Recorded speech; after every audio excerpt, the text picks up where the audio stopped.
अस्सलाम वालेकुम। ADS class lecture number 17, page number है 426। हमने सारे कर्व्स जो है ना वो पहले हमने टेबल ड्रॉ किया था, उसमें से मुख्तलिफ़ कॉलम्स आपने कैलकुलेट किए, आपके पास सारे कॉस्ट कर्व्स आ गए, फिर आपने उनकी शेप्स बनाई, ग्राफ्स बनाए।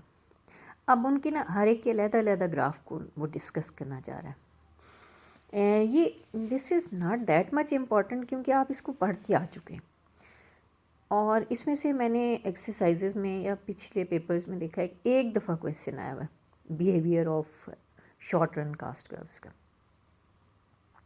तो इसमें इम्पॉर्टेंट क्वेश्चन जो हैं वो मैं आपको बाद में मार्क कराऊंगी, लेकिन हम ये इसको अपनी नॉलेज के लिए अलहदा पढ़ें क्योंकि ये आपने समझ लिए हैं सारे।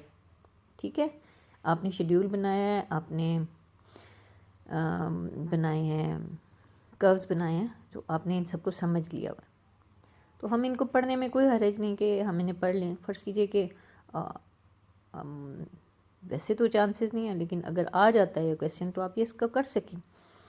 आप बिहेवियर ऑफ AFC यानी एवरेज फिक्स्ड कॉस्ट का बिहेवियर आपने देखा था ना कि वो मुस्तकिल गिरती जा रही थी।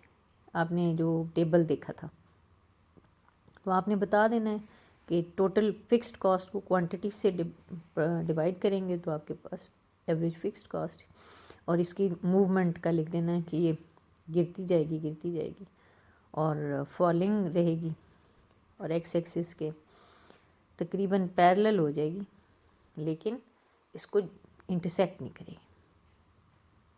ये इसका बिहेवियर हो गया। फिर एवरेज वेरिएबल कॉस्ट आप पढ़ के आए हैं, वो जो बड़ी वाली डायग्राम थी ये वाली पिछले पेज पर, ठीक है ना। इसमें एवरेज वेरिएबल कॉस्ट और एवरेज टोटल कॉस्ट इस तरह ऊपर नीचे चल रहे थे। देखिए पहले ये इस तरह बढ़ी है, फिर गिरी है, फिर मिनिमम हुई है, फिर राइज करना शुरू हो गया। ठीक है, इसको आपकी बुक वाला जो है ना वो कह रहा है कि इन्वर्टेड एस की शक्ल है। ठीक है, हालांकि दिस इज़ नॉट लाइक, बहरहाल he is calling it S inverted S, उल्टा एस, और इसके ऊपर TC। इसमें जब TFC जमा करते हैं तो TC बन जाता है, तो वो भी बिल्कुल यही बिहेवियर शो कर रहा है। तो आपने इसका बिहेवियर भी लिखते, हम पढ़ लेते हैं कि बिहेवियर क्या है। आप लिखें कि इसमें टोटल वेरिएबल कॉस्ट है ना वो तो ऐसे इस तरह की जाएगी इन्वर्टेड एस की तरह, लेकिन एवरेज वेरिएबल कॉस्ट जो इससे आप निकालेंगे यानी total variable cost by divided by Q, तो आपके पास फिर ये आएगा। पहले एवरेज वेरिएबल कॉस्ट गिरती जा रही है, मिनिमम पॉइंट पे आई है, फिर इसने राइज करना शुरू कर दिया। ठीक है, आपने यही इसी तरह अगर फ़र्ज़ कीजिए ये बिहेवियर्स का आ जाता है, तो आपने पहले ये कर्व ड्रा किए हैं, अब ये हम सेपरेट ड्रा कर रहे हैं। TVC में के साथ आपने टोटल वेरिएबल कॉस्ट से आपने एवरेज वेरिएबल कॉस्ट का ड्रा कर लिया। फिर इसको इन्होंने टाइटल लगा के बताया हुआ ना, फॉलिंग ऑफ ABC। आप बताएं कि इस तरह ABC गिरता चला जा रहा है क्योंकि ABC जो है उसका इन्वर्स रिलेशनशिप है एवरेज प्रोडक्ट ऑफ लेबर से, एवरेज प्रोडक्ट ऑफ लेबर से।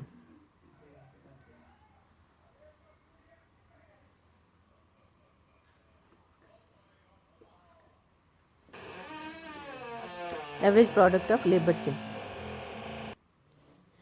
यानी कि आप जब एवरेज वेरिएबल कॉस्ट को देख रहे होते हैं ना तो वो गिरती चली जा रही होती है, तो उसके लिए आपने ये वाला, जैसे ये आपके पास आ रहा है ना कर्व, ये नीचे गिर रहा है फिर मिनिमम को टच कर रहा है और ABC, तो हमने इसको यहाँ से देखा फॉलिंग ऑफ ABC कि एवरेज प्रोडक्ट ऑफ लेबर इसका इन्वर्स होता है।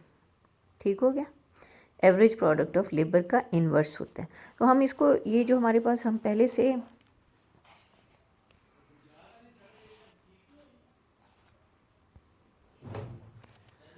हम इस वाले को देखते हैं कि यहाँ पर आपके पास आ रहा है टोटल प्रोडक्ट का कर्व, ऊपर देखें आ रहा है, और फिर उसके नीचे हमने उसी से फिर ड्रॉ किए हैं। ये हमने पहले पढ़ा था, मार्जिनल प्रोडक्ट जल्दी जल्दी बढ़ती है फिर गिरना शुरू हो जाती है। Average product of labour, marginal product उसके ऊपर होती है, फिर इसको क्रॉस करके निकल जाती है और नीचे नेगेटिव तक चली जाती है। अब आप देखिए कि एवरेज कॉस्ट इस तरह बन रहा है, ठीक है ना, और एवरेज प्रोडक्ट ऐसे बन रही, ठीक है। एक जो है वो उल्टा यू है और ये जो है यू है और ये उल्टे यू की शक्ल है तकरीबन, यानी कि नियर टू, अगर हम इसको यू कहना चाहें तो ये जो शेप है, आप ये देखें ना कि ये नज़र आ रहा है कि वो जब गिर रहा है तो ये बढ़ रहा है। एवरेज प्रोडक्ट ऑफ लेबर, ये 207 सफ़े पर हमने ये पढ़ के हम गए हैं प्रोडक्शन के थ्योरी ऑफ प्रोडक्शन में। Theory of cost, theory of production हम पढ़ेंगे, फिर हम आपको इक्विलिब्रियम पढ़ाएंगे। तो यहाँ पर ये इसका जो बिहेवियर जब हम पढ़ते हैं ना, फॉलिंग ऑफ एबीसी, तो एवरेज प्रोडक्ट के साथ ये इन्वर्स रिलेशनशिप है। तो पहले ये गिरना शुरू हो जाती है, फिर मिनिमम ऑफ एबीसी आ जाता है, एबीसी मिनिमम पे आ जाता है, ठीक है, फिर एबीसी राइज करना शुरू हो जाता है, ठीक है।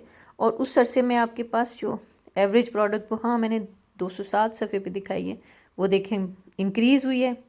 जब ये मिनिमम हुआ है तो वो पीक पे आई है और फिर वो डिक्रीज़ हुई है, सही। ये इसकी असल में मैकेनिज़्म है, ये इसकी डायनामिक्स है। एबीसी ड्रॉप कर रहा है, मिनिमम तक आया, और उस असना में प्रोडक्शन भी जो है वो एवरेज प्रोडक्ट बढ़ती जा रही है। यहाँ पर जहाँ ये मिनिमम हुई है ये पीक पे आई है, फिर उसके बाद इसने गिरना शुरू, ये जो 207 पे आपके पास है, ये इसका बिहेवियर। तो आप इसको इतना लंबा नहीं जितना ये बुक वाले ने लिखा हुआ है, आपने इसको डायग्राम बनानी है और इसकी बस हरकत या मूवमेंट बता देनी, ठीक है। और फिर आपके पास आ जाता है बिहेवियर ऑफ एसी। एसी का बिहेवियर जो है वो आपने टीसी बनाना है, बिल्कुल वो जो आपने बनाए थे पहली डायग्राम, ऐसे ही एबीसी इसके नीचे आता है ऐसे करके, ऐसे ही है ना। तो हमने एबीसी में से एवरेज वेरिएबल कॉस्ट निकाल ली थी, तो ये टोटल कॉस्ट है, तो इसमें को हमने फिर इस तरह निकाल लिया। तो ये भी ड्रॉप करता है, मिनिमम पे आता है और फिर राइज करना है। फिर behaviour of marginal cost. Marginal cost क्योंकि change in total cost divided by change in quantity होता है, DC ओवर DQ। तो अब आपने ये वाला कर्व बनाना है, ठीक है, कि पहले मार्जिनल कॉस्ट गिरी है और फिर राइज कर गई, ठीक है। इसको उन्होंने तीन टाइटल दे दिए, फॉलिंग ऑफ MC, ये देखिए, फिर मिनिमम ऑफ MC, ये पॉइंट, फिर राइजिंग ऑफ MC, सही है। अब ये उन्होंने सारे बता दिए कॉस्ट कर्व्स के, ये बिहेवियर है। इससे आपको ना इसके साथ ही इसी वक्त प्रोडक्ट कर्व्स जो होते हैं वो अपनी शेप्स ले रहे होते हैं, और फिर जहाँ ज़्यादा से ज़्यादा टोटल कॉस्ट और टोटल प्रोडक्ट में जहाँ ज़्यादा से ज़्यादा डिफरेंस होता है, वहाँ पर ही वहाँ प्रोडक्शन शुरू हो जाती है, क्योंकि वहाँ सबसे ज़्यादा मुनाफा आ रहा होता है, ठीक है। वो अब हम आगे चल के पढ़ेंगे,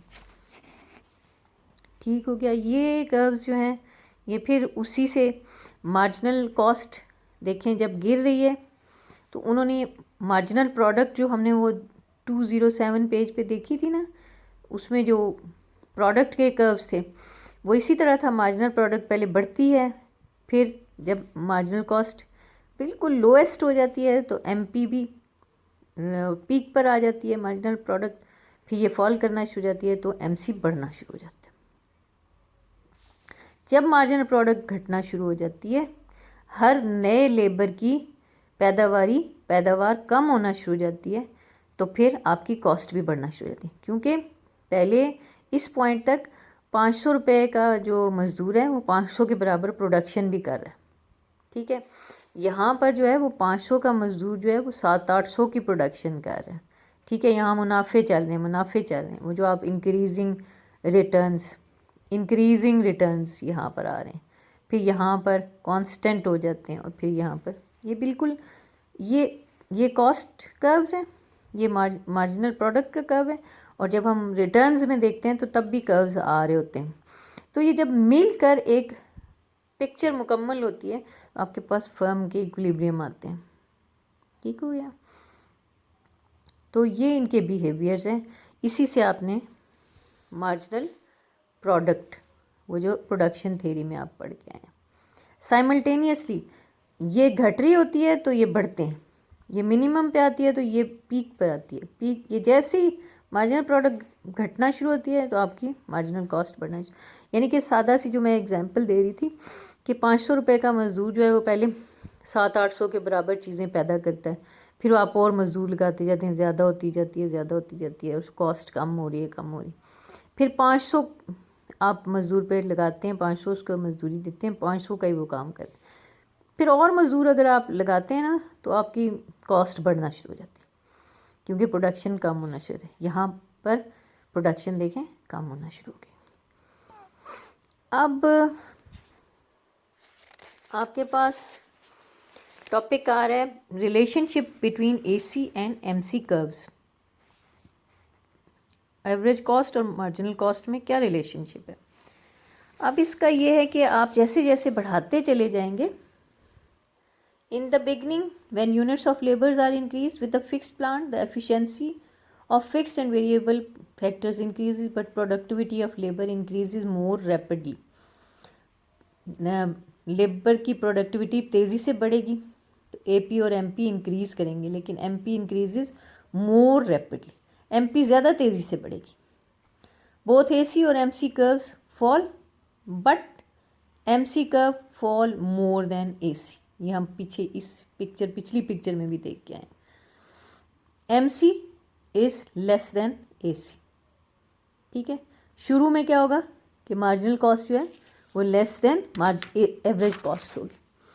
फिर दूसरी स्टेज पर आप देखें, when a plant is fully utilized in accordance with its capacity, the efficiency and plants reaches its maximum, AP और MP marginal product और average product are equalized. ठीक है, consequently AC and MC become equal, thus the following relationship MC is equal to AC, MC AC के बराबर हो जाएगा। ठीक हो गया। When a level of optimum combination is over and more labor are employed, efficiency of labor decrease. अब आपके पास पहले, आप लोगों को समझ आ रही है, आप लोग इसको रिलेट करें पीछे जो हम पढ़ के आए हैं, यानी कि जो ए पॉइंट था ना वो सारा इंक्रीजिंग रिटर्न्स को शो कर रहा है। ठीक है, इंक्रीजिंग रिटर्न्स को, फिर कांस्टेंट रिटर्न्स हो गए, और फिर आपके पास डिक्रीजिंग आ गया। एमसी मार्जिनल कॉस्ट ज़्यादा हो गई है एवरेज कॉस्ट से, तो आपके पास ये आ गया। ऊपर वाली डिस्कशन से ये पता चला एसी कर्व फॉल करता है तो एमसी कर्व फॉल करता है more than AC curve. AC curve is minimum, AC are equal to MC. When AC curves rises, MC curve rises more than AC curve. Okay, अब हमारे पास जो topic आ रहा है वो लॉन्ग रन कॉस्ट कर्व्स हैं। ये सारे यहाँ तक जो हमने पढ़े हैं वो हैं short run cost curves. Long run cost curves जो होते हैं वो भी उनका कॉन्सेप्ट यही है, उनको हम देखते हैं। लॉन्ग रन एवरेज कॉस्ट हम कैसे करेंगे, लॉन्ग रन टोटल कॉस्ट को क्वांटिटी से डिवाइड करेंगे तो LAC आ जाएगी। Long run total cost, if we multiply LAC by units of goods produced, we get LTC, long run total cost। तो हमारे पास ये आ जाएगी। लॉन्ग रन एवरेज कॉस्ट को क्या होगा, टोटल कॉस्ट जो आपकी है उसको क्वांटिटी से करेंगे तो आपके पास एवरेज आ जाएगी। अगर आपने LTC मालूम करना है तो इस Q को इधर ले जाएं तो आपके पास LAC मल्टीप्लाइड बाय Q आएगा। लॉन्ग रन मार्जिनल कॉस्ट कैसे आएगी, LMC change in total long run total cost divided bye DQ। अब हम एक छोटा सा टेबल बना लेते हैं, छोटा सा तो खैर नहीं है लेकिन ये बिल्कुल उसी तरह ही है। ये नंबर ऑफ़ यूनिट्स हैं कितने, 10, ठीक है, 12 हैं। और लॉन्ग रन एवरेज कॉस्ट 15, 13, ये गिरती जा रही है, गिरती चली जा रही है, ठीक है।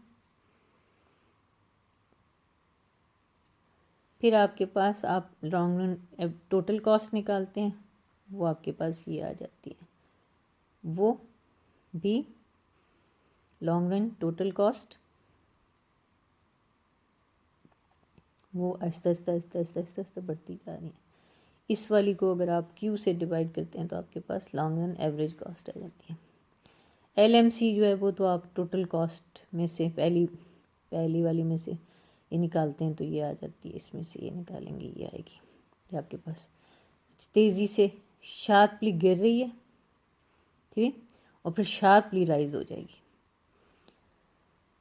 लॉन्ग रन एवरेज कॉस्ट देखें, ये ज़्यादा गिर रहा है ना, लॉन्ग रन एवरेज कॉस्ट भी गिर रही है लेकिन इससे कम, ठीक है। जब ये मिनिमम पे आई है ना तो ये अभी भी गिर रही है, ये अभी भी गिर रहा है, ये गिर रही है एवरेज कॉस्ट, ठीक है।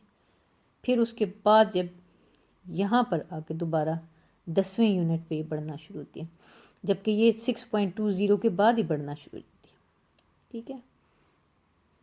इनको हम ड्रा जब करेंगे आपके पास लॉन्ग रन टोटल कॉस्ट बिल्कुल उसी शेप का आएगा जैसे आपके पास शॉर्ट रन टोटल कॉस्ट आई थी, लेकिन ज़रा सा इसमें देखें किंक जो है ना वो कम है। उसमें तो इस तरह था ना, इस तरह करके, जिसको कि वो S कह रहा है इन्वर्टेड, लेकिन इसमें उस तरह का नहीं है। इसमें एक ही ये देखिए आया है किंक और फिर उसके बाद ये राइज करती जा रही है। Long run total average cost को आप बनाते हैं, वो पहले गिरती जाती है, गिरती जाती, गिरती जाती। लॉन्ग रन मार्जिनल कॉस्ट इससे पहले ही मिनिमम को टच कर देती है और राइज करना शुरू हो जाती है। जब ये मिनिमम होता है तो इसको काटती हुई ऊपर निकल जाती है, ठीक है। ओहो, ओके।